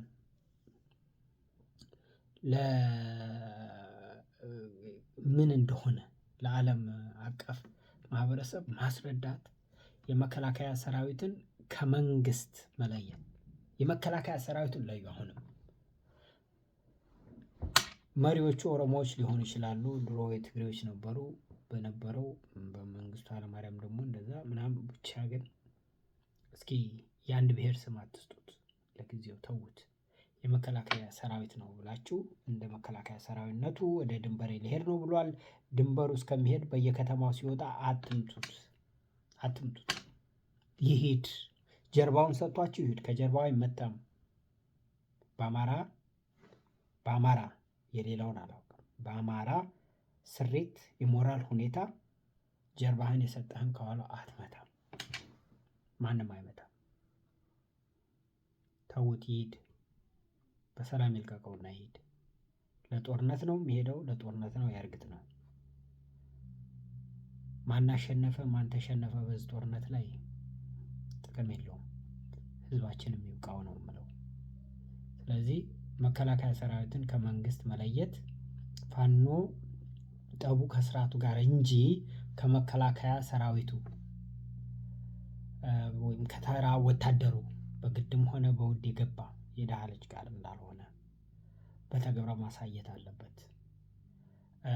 ይህ ወታደሩ ከወራሪ ጋር ሲዋጋ ነገ የምናየው ማለት ነው። ከወራሪ ጋር ከሚመጡት ወራሪዎች የግብፅም ይሁን የሱዳኑም ይሁን የኤርትራውም ይሁን የጅቡቲውም ይሁን የሶማሌው ሲመጡ ወደ ኢትዮጵያ ምድር ሲመጡ ዛሬ ከኋላው በክላሽ የምትመታው ከኋላው የምታጠቃው የመከላከያ ሰራዊት እንዳንተ እናት አለው፣ አባት አለው፣ እህት አለው፣ ወንድም አለው።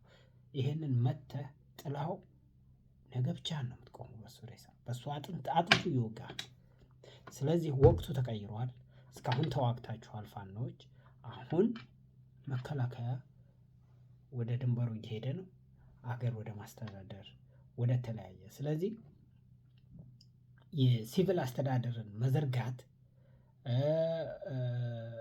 መከላከያ ለቆት የሚወጣውን ቦታዎች በተቆጣጠሯቸው አካባቢዎች ማለት ነው ሰላምና ፍትህን በማስፈን ከመንግስት የተሻለ አማራጭ መሆኑን ለህዝቡ ማሳየት፣ የሞራል ብርጫ ማሳየት፣ ሰው የማይገደልበት፣ የማይሞታበት፣ የማይጠፋበት፣ እስር ቤት የማይታጎረበት፣ ሰው ይህን ተናገርክ ተብሎ የማይሞትበት፣ ሆስፒታሎች፣ ክሊኒኮች ከፈራረሱበት እንደገና የሚነሱበት፣ ገበሬ በሰላም አሁን የእርሻ ዘመን ነው፣ ወደ እርሻው እንዲሄድ ገበሬ ካለ ፍርሃት ይሄንን ማድረግ ይሄንን የሚደረገው በቴክኖሎጂ በመደገፍ የአሁኑ መንግስት ፋኖን እንዳያጠቃ እኛ ታግለን ከመንግስት ጋር ጠይቀን ግማሻችን አይወድም፣ ግማሻችን እንግዲህ ከዲያስፖራ ማለት ነው የድሮን ጥቃት በህዝብ ላይ ይቁም፣ መከላከያውን ይዘህ በድንበር ላይ የምትፈልገውን አድርግ እንደ መንግስት፣ ከዛ ውጪ ማህበረሰቡን ተወው እንላለን። ያንንም ይሰማል ብዬ አስባለሁ። መውጫ ቀዳዳው ያ ብቻ ነው። በሚሊሻ በምናምን ከመንግስት ጋር ሲሰሩ የነበሩ ጉቦ ሲቀበሉ ሰው ሲገድሉ ስንት መከራ ሲያሳዩ የነበሩ ሰዎች ሰላም አይኖሩም። መከላከያን ተከትለው ይቀጥሉ። የቀሩት መስሏቸው ወይም ደግሞ በጥቅምም በምንም መልሰው ፋኖን እንቀላቀል ካሉ ጀርባቸውን እያያችሁ ከወንጀል ጋር ነፃ መሆናቸውን እያያችሁ እዛ የአማራ ክልል ቢረጋጋ ቢያንስ እንግዲህ ይሄ መልእክት ለሌሎችም ሊሆን ይችላል። በኦሮሞም ያሉት ይህን አይነት የሞራል ልዕልና ካላቸው ይህንን ቢያሳዩ፣ በትግራይም ያሉት ተከፋፍለዋል። ምን ላይ እንደደረሱ አላውቅም። ይሄ ግን ፋኖን ብቻ በተመለከተ ነው። አትሊስት ፋኖ ይሄንን ቢያደርግ፣ ምክንያቱም ብዙ የኢትዮጵያ ሰራዊት አሁን ያለበት እዛ ስለሆነ ያንን ሰራዊት አትወጉት ለማለት ነው። እና የሲቪል አስተዳደርን በመዘርጋት ከመንግስት በላይ ጥሩ ህይወትን እንድታሳዩ። ይለቅሃል ወይ መንግስት በድሮን ስትል አንድ ሌላ ጦርነት አለበት፣ ለእሱ አታስቡ። እንደኔ ያንን የሚያደርግ ከሆነ ድሮን ቴክኖሎጂ ህዝብን አሸንፎ ህዝብ እንዲሁ ዝም ብሎ የሚቀር አይሆንም። ግደላችሁ ነው። ለማርያም መንገድ ስጡት ባይ ነኝ። እና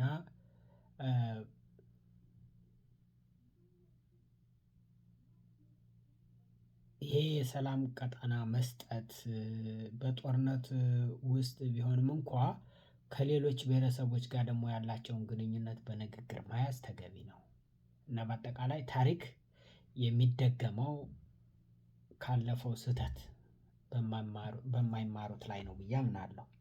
ምክንያቱም ፋኖ ዛሬ የሚያደርገው ውሳኔ ነገ የሚጻፈውን ታሪክ መጽሐፍ ላይ ስሙን ሀገር አዳኝ ወይም ሀገር አፍራሽ በሚለው ጎራ ላይ ይፈርጀዋል። በጣም በጣም በጣም መስቀለኛ የሆነ ቦታ ላይ ነው ያለነው። መስቀል እንዴት ነው እንደዛ አላድርገው እና አንዴ ስልክ እየተደወለ ነው። ኮል ዩ ባክ። በጣም ይቅርታ። እና ፋኖ ዛሬ የሚያደርገው ውሳኔ ነገ በሚጻፈው የታሪክ መጽሐፍ ላይ ስሙን ሀገር አፍራሽ ወይም ደግሞ ሀገር አዳኝ ተብሎ በዛ ጎራ ላይ ይፈርጀዋል ማለት ነው።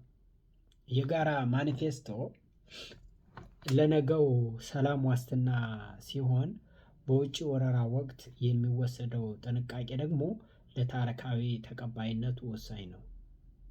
እና ስለዚህ ይሄንን ደግሞ እየገባንበት በአማርኛም በእንግሊዘኛም እያደረኩ ፈጠን ብዬ እያነበብኩላችሁ ልሂድ።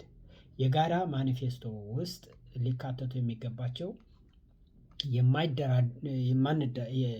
የማይደራደሩት ነጥቦች ብዬ ያዝኳቸው አለ። ለምሳሌ የአንድነትና ሉዓላዊነት ጉዳይ ዝም ብሎ ስሙን አትዩት፣ በጣም ከባድ ነው። አንድነትና ሉዓላዊነት።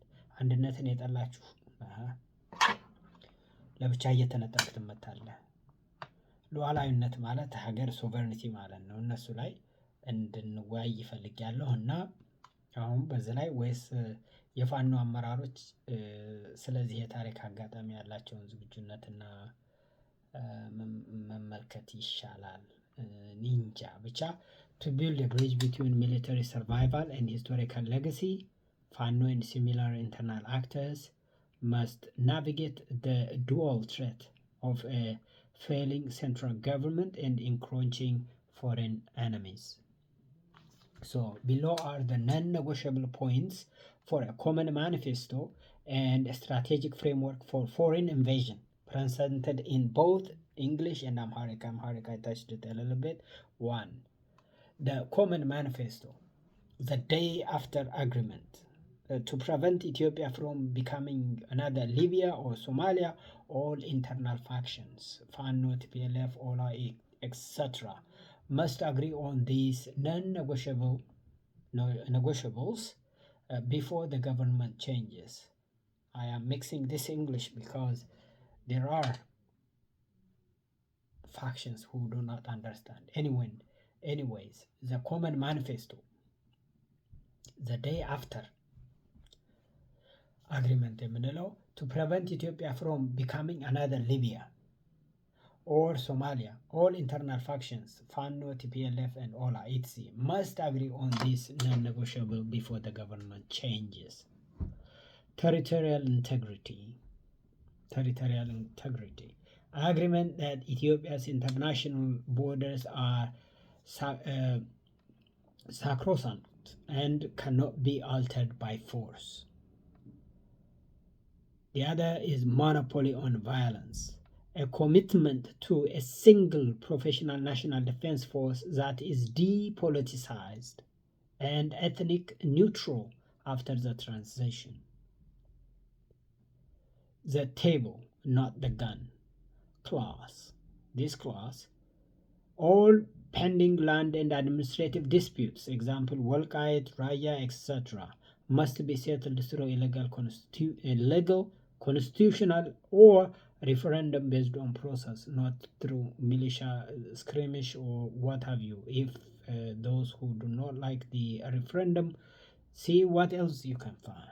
That's what it means, because the referendum was presented as one solution.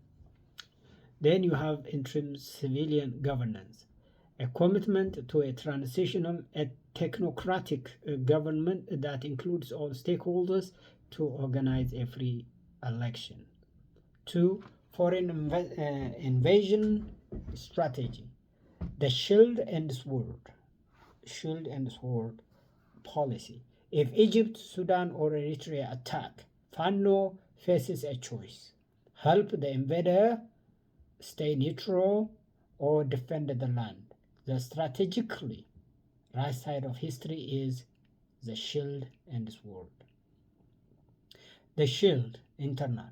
Fano should focus on securing its own region. We said Kaye. And preventing foreign forces from establishing bases there. The sword against the invader. Historically, those who fight the foreigner gain the ultimate mandate to rule. By fighting the external threat, Fano proves it is the true guardian of Ethiopia, making it impossible for the international community or the local population to dismiss them as rebels.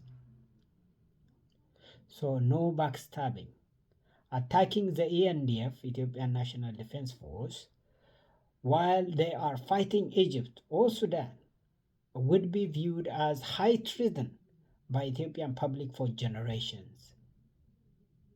Believe me. Instead, Fano should offer a tactical truce to end ENDF. We fight the foreigner together today. We settle our political differences tomorrow. That's it.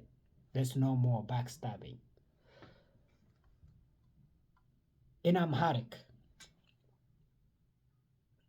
ፋኖ በታሪክም ሆነ በፖለቲካ አሸናፊ ሆኖ ለመውጣት የሚከተሉትን ነጥቦች እንደ መመሪያ ሊጠቀምባቸው ይችላል። አንደኛ፣ የጋራ ማኒፌስቶ ከለውጥ በኋላ የሚደረግ አሁን በእንግሊዘኛ የተናገርኩት ማለት ነው የሚደረግ ስምምነት መንግስት ሲቀየር ሀገሪቱ ወደ ባሰ ትርምስ እንዳትገባ ሁሉም የውስጥ ኃይሎች የሚከተሉት የማይደራደሩባቸው ነጥቦች ላይ አስቀድመው መፈራረም አለባቸው።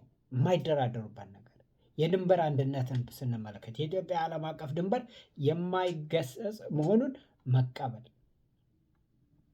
የጦር ኃይል አንድነት ከሽግግሩ በኋላ ማንኛውም ብሔር ወይም ፖለቲካ የማይወክል አንድ ብሔራዊ ፕሮፌሽናል መከላከያ ሰራዊት ብቻ እንዲኖር መስማማት፣ ሰላማዊ መፍትሄ ቃል ኪዳን ማንኛውም የይገባኛል ጥያቄ ለምሳሌ የወልቃይት ወይም የራያ ጉዳይ በህዝብ ውሳኔ ወይም በውይይት እንጂ በጠመንጃ እንዳይፈታ ቃል መግባት፣ የሲቪል ሽግግር ስልጣን በታጣቂዎች እጅ ከመሆን ይልቅ ሁሉንም ወገን ያካተተ የሲቪል ሽግግር መንግስት እንደሚመሰረት መስማማት።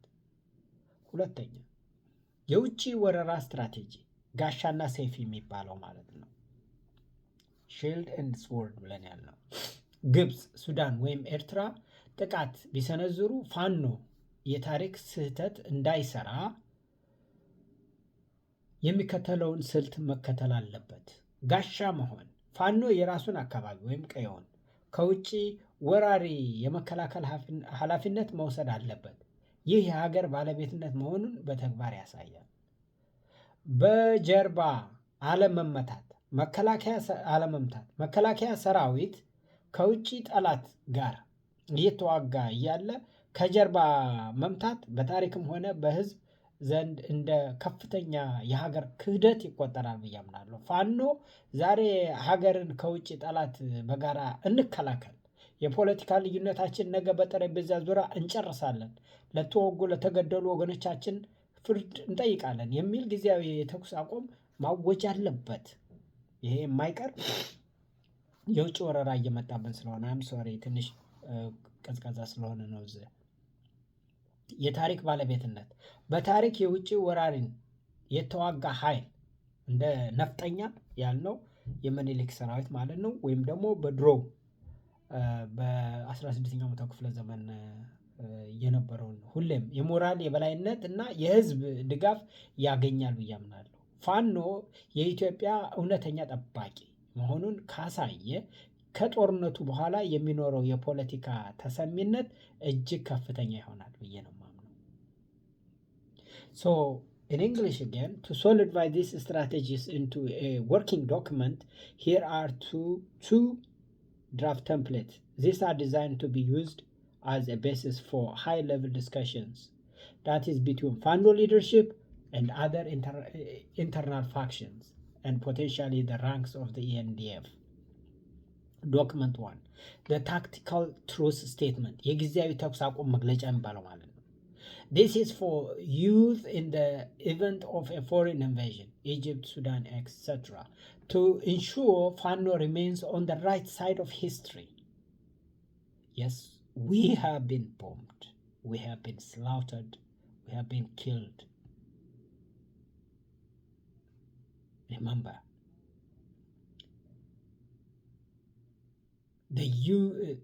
this is for use in the event of a foreign invasion, though. Egypt, Sudan, etc., to ensure Fano remains on the right side of history. The title is National Sovereignty Protection Proclamation.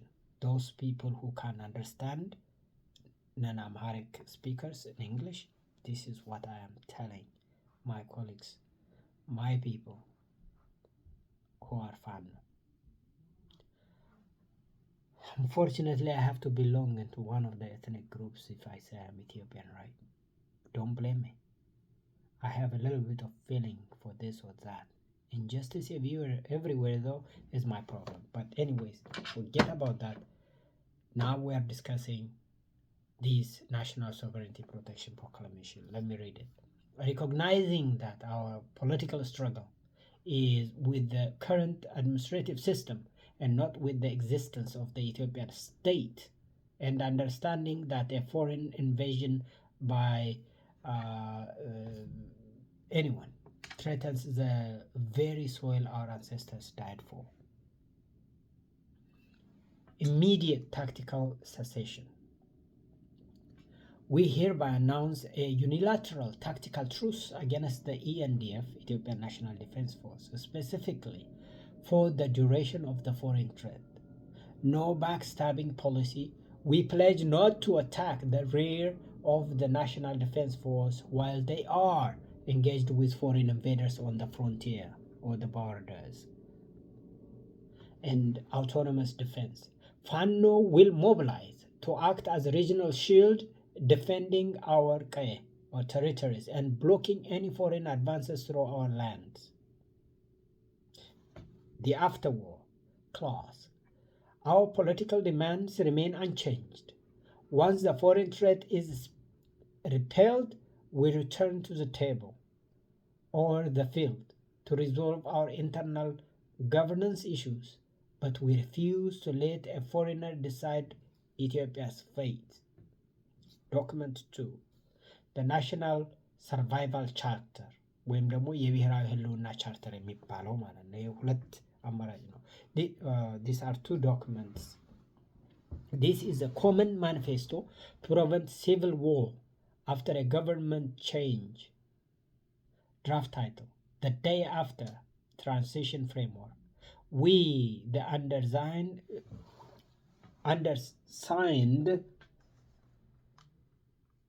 internal forces of Ethiopia, agree to the following pillars to ensure the continuity of our nation. Pillar 1, integrity of borders.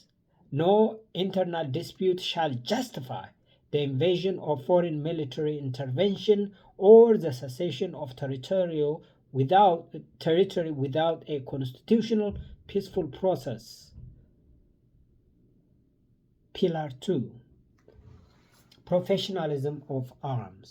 Following a transition, all militias and regional forces agree to a demobilization, disarmament, and reintegration (DDR) program into a single non-ethnic professional national army.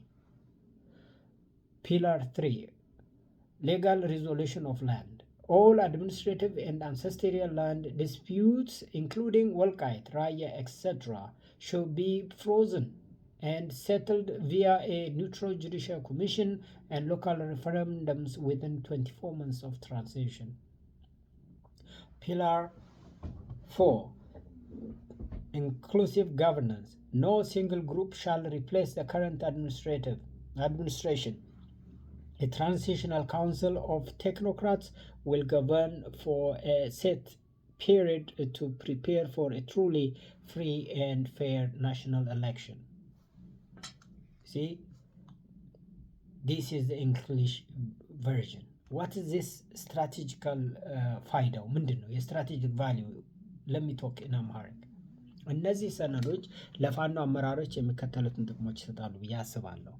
የሞራል የበላይነት፣ ፋኖ ሀገር አፍራሽ ሳይሆን ሀገር አዳኝ መሆኑን ለዓለም አቀፍ ማህበረሰብ ያሳያል። የመከላከያ ሰራዊትን ልብ ማሸነፍ ይችላል።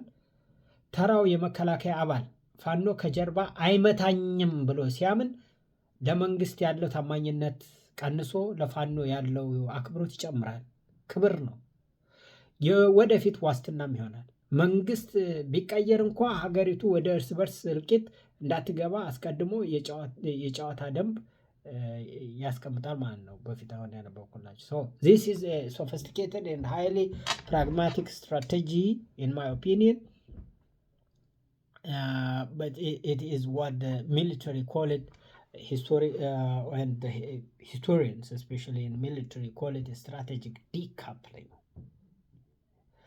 It's like separating the internal political struggle from the urgent need for national defense. So what I am proposing is necessary. It's important. Essentially, it is a safe corridor agreement. It allows the Ethiopian National Defense Force to vacate the Amhara land wherever it's going to the borders.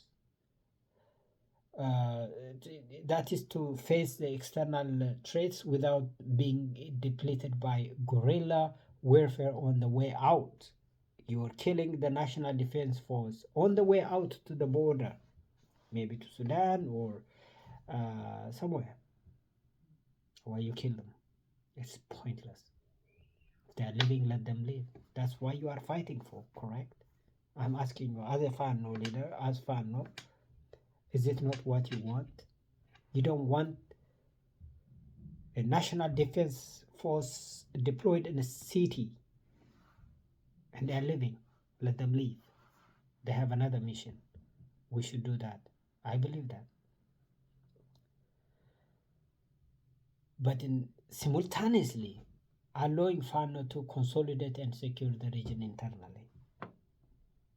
You don't have to follow them. Just consolidate power within Amhara. Here is analysis of why this is the most logical start point, followed by the Amharic translation. I will talk about it. The logic of the safe corridor strategy. The strategy, safe corridor. Conservation of strength.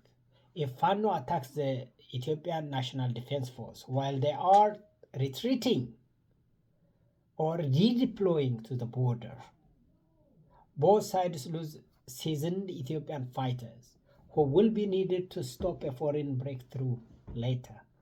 It could be the Al Burhan soldiers coming deep into Amhara territory. If you kill the National Defense Force who is ordered to be stationed at the border, what's the point? That is called conservation of strength. And then you will have de facto regional control. By letting the Ethiopian National Defense Force or ENDF leave peacefully, Fano achieves its primary goal. Right? That's a goal. Fano want to have a de facto regional control. Removing the federal military presence from their towns without the high cost of a bloody urban battle, which has been waited. Yes, so many blood spilled. But right now, let the National Defense Force leave. Don't attack them. Community healing. You see, when they leave, it creates an immediate, breathtaking room. People need to breathe. for the Amhara community and minorities to start internal dialogues and stabilize the local economy while the external war rages at the border. This is a farming season, brothers and sisters. Don't let it waste. For some reason, I feel like it's like a miracle. These foreigners are coming, and if the government decides to take the troops out to the border, it's doing its job. Don't stop them. I am asking whether you are Fano or Tigrayan or believe me, a foreign troop has no mercy. You have seen your own troops, what they did to you. A soldier is a soldier, a killer, at times rapist. It's very few are really human. They can be wild. I've seen many deaths. So we don't want our girls to suffer again with foreign troops. So far, no, it's your duty. It's your moral obligation now to let this happen. For those of you who couldn't understand what I was talking about in English, let me say it in Amharic. Okay? ስትራቴጂካዊ የሰላም ኮሪዶር። ይህ ሀሳብ እጅግ ወቅታዊና ብልህነት የተሞላበት ወታደራዊ ስልት ነው። መከላከያ ሰራዊት ከክልሉ ወጥቶ የውጭ ወራሪን ለመመከት ወደ ድንበር በሚጓዝበት ወቅት ጥቃት እንዳይሰነዘርበት ማድረግ ወይም ደግሞ ሴፍ ኮሪዶር ያልነው ነው በእንግሊዘኛው። ለሁለቱም ወገን የሚከተሉትን ጥቅሞች ይሰጣል። አንደኛ መከላከያ ሰራዊት ያለ ደም መፍሰስ እንዲወጣ መፍቀድ ነው ማለት ነው። መንግስት ሰራዊቱን ከአማራ ክልልና ከኦሮሚያ በማውጣት እንዳውም በመሃል አካባቢ በትግራይ አካባቢ ህዝቡ ከዚህ በላይ ሌላ ጦርነት መሸከም ስለማይችል ነው። give me one moment please.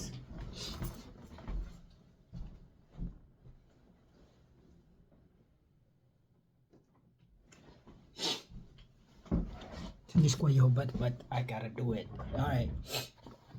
መንግስት ሰራዊቱን ከአማራ ክልልና ከኦሮሞ አካባቢ ማውጣት ወደ ሰሜን ኤርትራ፣ ሱዳን እና ወደ ምስራቅ ሶማሊያ ኦጋዴን እያዘዋወረ ባለበት ወቅት ፋኖ ሰራዊቱ በሰላም እንዲያልፍ መፍቀድ አለበት ነው ያልኩት። ይሄ ለፋኖ ከሰራ ለሌሎችም ይሰራል። የሌሎቹን ልቦና ስለማላውቀው አልናገርም። ስለ ፋኖ ብቻ ነው ለጊዜው። ለምን ኦላ እንደሚዋጋ አላውቅም። ምን እንደሚያደርግ አላውቅም። ህወሓት ምን እንደሚፈልግ አላውቅም በተወሰነ መልኩ። ፋኖ ግን የዚህ አይነት ምክር ብትሰማ ይሻላል። ምክንያቱ ይሄ ሁሉ ምክንያቱ ምንድን ነው? ሰራዊቱ ክልሉን ለቆ መውጣቱ ለፋኖ ትልቅ ወታደራዊ ድል ነው። ይጠቅማል እንጂ አይጎዳም። ሰራዊቱ በሰላም እንዲወጣ መፍቀድ ደግሞ የፋኖን የሰው ኃይል ሳይቀንስ አካባቢውን እንዲቆጣጠር ያስችለዋል። ብዙ ነገሮች ይኖሩታል። ግን ያለምንም ጥያቄ ደግሞ ከጎን መቆም እንግዲህ ዋናው ግቡ የውጭ ወራሪ የኢትዮጵያን መከላከያ ሰብሮ እስኪገባ ድረስ በክልሉ ውስጥ ፍጹም ሰላምና አንድነትን መፍጠር ነው ዋናው ግቡ። ያለምንም ጥያቄ ደግሞ ከጎን መቆም። ምንም ጥያቄ የለም፣ ምንም የለም። ኢትዮጵያዊ ነህ፣ ኢትዮጵያዊ ነው፣ እየተዋጋ ነው። እሱ መከላከያ ምን አንተም መሳሪያ ነው ያዝከው። የውጭ ወራሪው ግብፅ፣ ኤርትራ ወይም ሱዳን የመከላከያ ሰራዊትን ሰብሮ ወደ ሀገር ውስጥ መግባት ከጀመረ ፋኖ ያለ ምንም ቅድመ ሁኔታና ስለ ነገ ሳይጨነቅ ከመከላከያ ሰራዊቱ ጎን መቆም አለበት ብዬ አምናለሁ። የኢትዮጵያ መደፈር የብዙ ኢትዮጵያዊ መደፈር በጣም ከባድ ነገር ነው። ትርጉሙ ምንድን ነው? መንግስት መደገፍ ማለት ሳይሆን መንግስትን መደገፍ አይደለም። ይሄ ትርጉሙ መንግስትን መደገፍ አይደለም። ሁል ጊዜ በመንግስት ላይ ያነሳን ሀገርን ማዳን ማለት ነው ብንለው ይሻላል። ሀገርን ማዳን ነው። ይህ ሲሆን ፋኖ በታሪክ ፊት ባለውለታ ሆኖ ይወጣል። ብልሜ so in English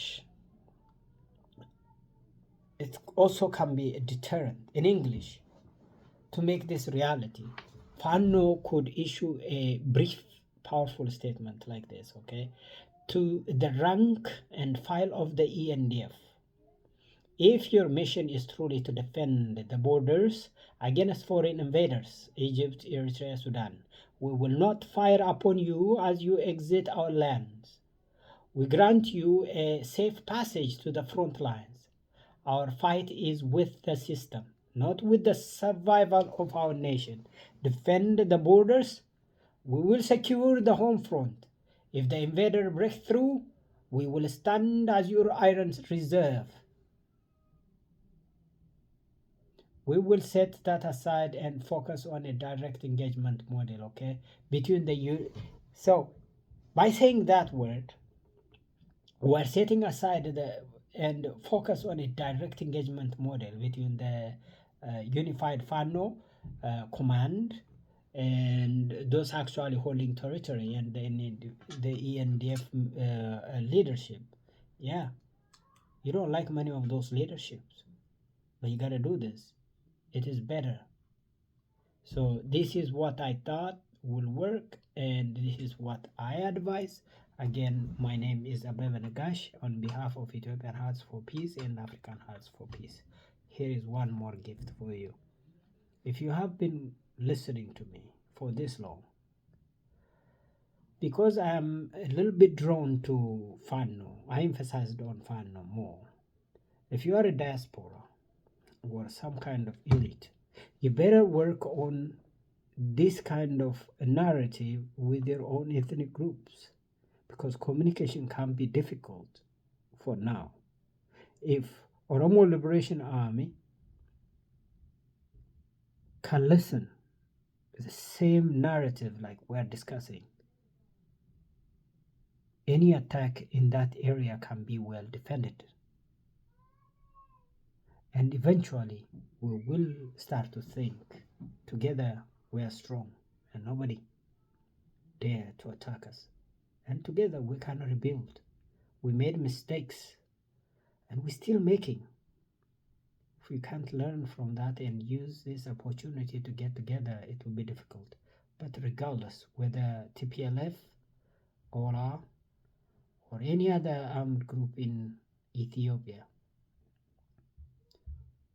does the same or not, I believe FANO forces should do what I advise you to do. Because I know for the fact it will work. I will ask people from the government, I don't know many people, not to use drones anymore in our people. That's a relief. Please don't choose war, choose peace. Thank you.